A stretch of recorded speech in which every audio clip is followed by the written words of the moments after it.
Hello, Miss. Hi, sir. How are you? I am fine, sir. Good. Firstly, I want to thank you for coming here. Today, we are discussing about your study and also about the NRP. Okay. So, are you ready? Yes, sir. Okay. How are you, sir? I am fine. Which class do you read? I read in class 7, sir. Okay. So now, how your study is going on? Good, sir. Very good. So, what is your school's name? NRP Public School, sir.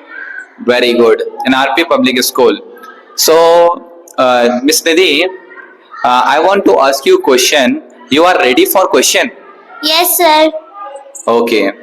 I am asking you question about your syllabus, science, maths also.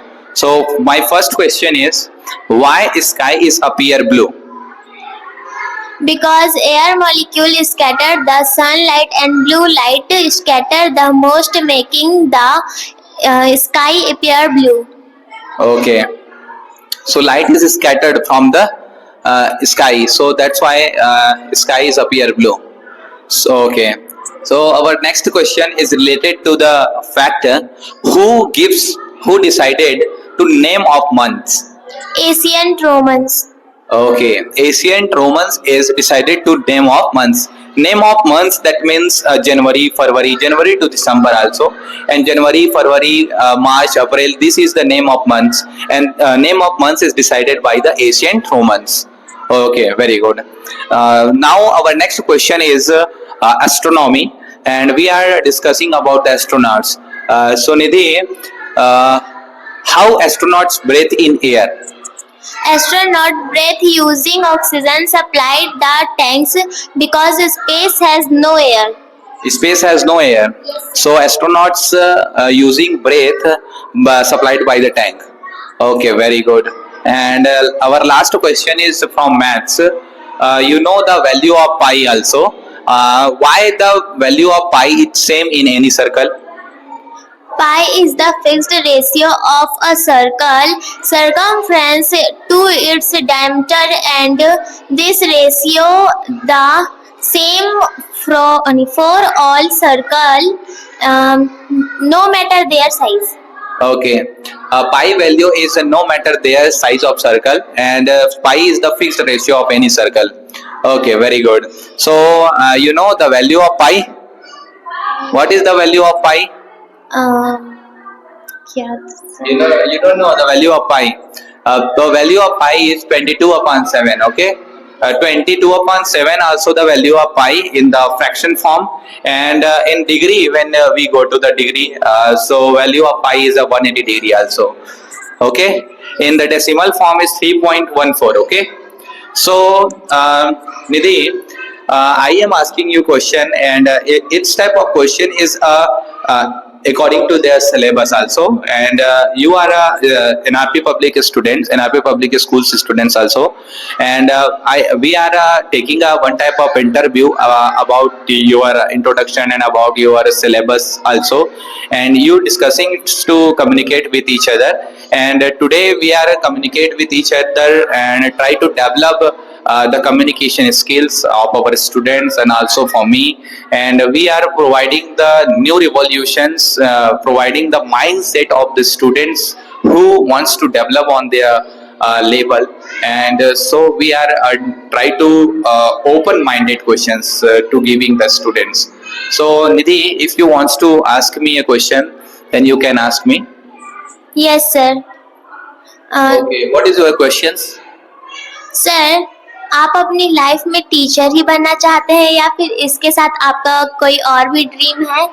Yeah, this question is very hard for me because of my main aim is not to become a teacher as a teacher.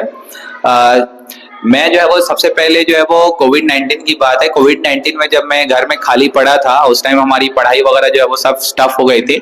After 12th में first year में पहुंचा था और biotechnology जो है वो enrol किया था। तब मुझे पता चला कि कैसे जो है वो बच्चों की पढ़ाई जो है डिस्टर्ब हो रही है, और साथ में जो है वो लोगों के जो वो क्राइसिस कैसे डेवलप होते जा रहे हैं, और ऐसे में बच्चे साल भर साल पीछे होते जा रहे थे और उनके पढ़ाई को देख रेख करने वाली कोई भी संस्था जो है वो काम नहीं कर रही थी। तो ऐसे में मैंने सोचा कि अपने से जितना हो पाए मैं बच्चों को पढ़ा सकता हूँ। तो फिर मैंने बच्चों के मन को जानना स्टार्ट किया और बच्चों को पढ़ाना स्टार्ट किया। तब जाके पता चला कि मैंने टीचिंग के लिए ही जो है वो बना हुआ हूँ, और पता चला कि मैं एक अच्छा टीचर बन सकता हूँ, और मेरी कम्युनिकेशन से जो है वो, मेरी बातों से जो है वो पता चला कि बच्चे समझने लगे हैं। फिर मैंने टीचिंग शिप में जो है वो कदम बढ़ाना स्टार्ट किया।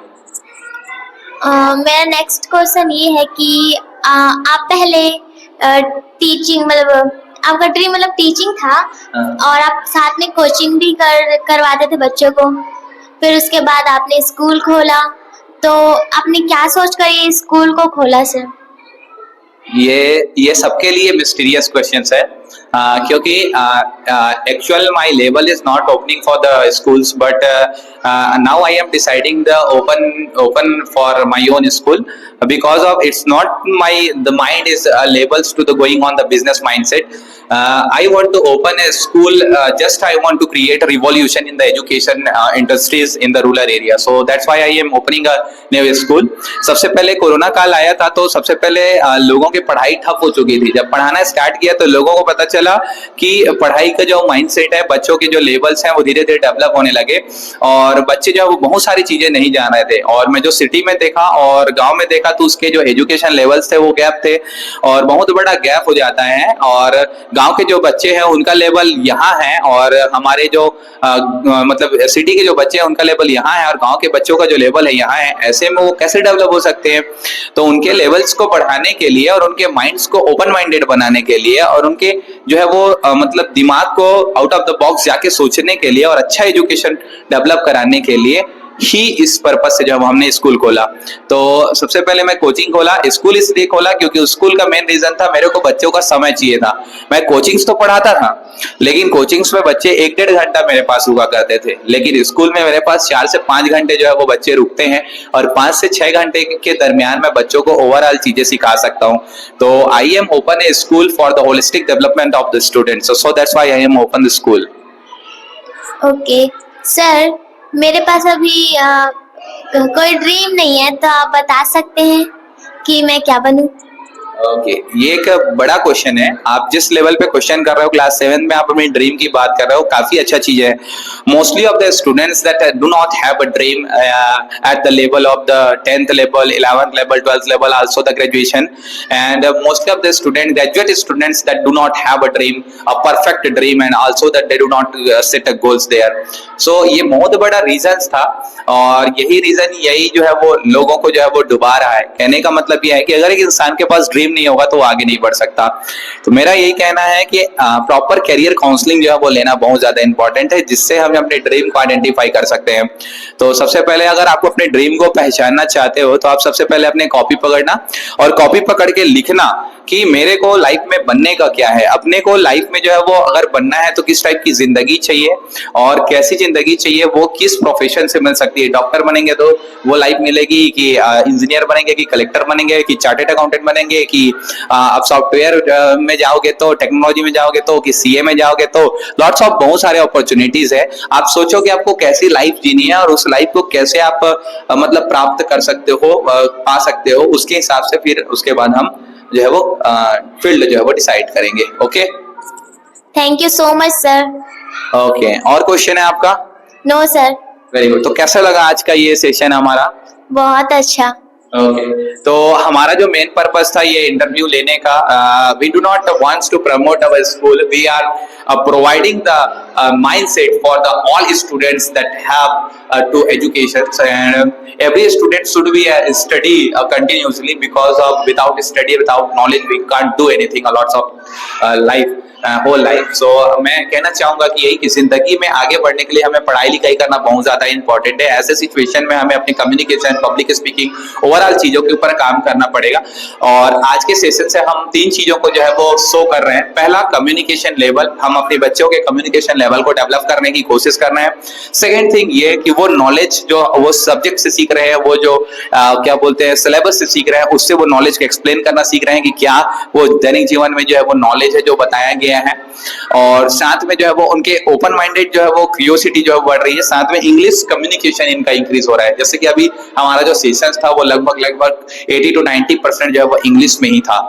तो थैंक यू एंड सपोर्ट करिए, और सभी पालकों से और साथ में जो है वो जो भी हमारे व्यूवर्स हैं उन सबसे मैं कहना चाहूंगा कि इस बच्ची को जो है आशीर्वाद दीजिए, और मैं प्राउड फील करता हूं इसके ऊपर। और साथ में यही कहना चाहूंगा कि भगवान जो है इसको आगे बढ़ाए और हमेशा जो है वो अपने गोल्स को जो है वो इसके कंप्लीट करे और ड्रीम्स को कंप्लीट करे, और आप सभी का आशीर्वाद बना रहे। Thank you.